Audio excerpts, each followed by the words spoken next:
Certainly, I believe that the people who are your executive board and the people who are part of my political team, I believe that when you contrast their qualifications with their opponents, I think it's not even close.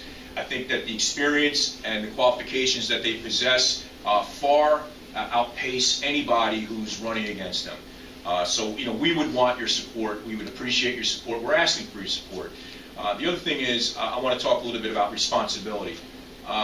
Listen, as the leader of the executive board and as the political team leader, I kind of don't like saying that, but that's just kind of the way it's worked out. I have a responsibility. I have a responsibility, and I'm asked to do this, and it's an obligation. People call me up and say, hey, who do you think is the best qualified guy?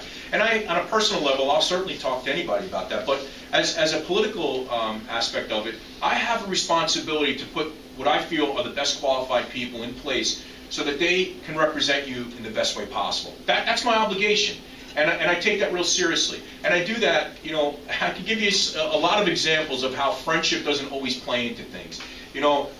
Even a few years ago, there was a lot of contention about other people on this board presently right now. And, I was friends with the person that I didn't support. I didn't support that person because that person is a great union guy, is a great person, but that person wasn't as qualified as somebody else who's presently on this board. So, this issue is not always about friendship. It's about responsibility to you, the members, because if you put people in place, who aren't as qualified or as experienced, you suffer. The members suffer, and that's the truth. I can tell you, as a matter of fact, that if you are a person who's out, laid off, or if you're out, fired, you can't have someone, or you wouldn't want someone who doesn't have the experience that people here possess. You want somebody like Mark Crum, you want somebody like Doug Sheil, you want somebody like John Gentile, you want somebody like Joe Mayu, and you want somebody like Kevin Scabola, and you also want somebody like Anthony Puglisi.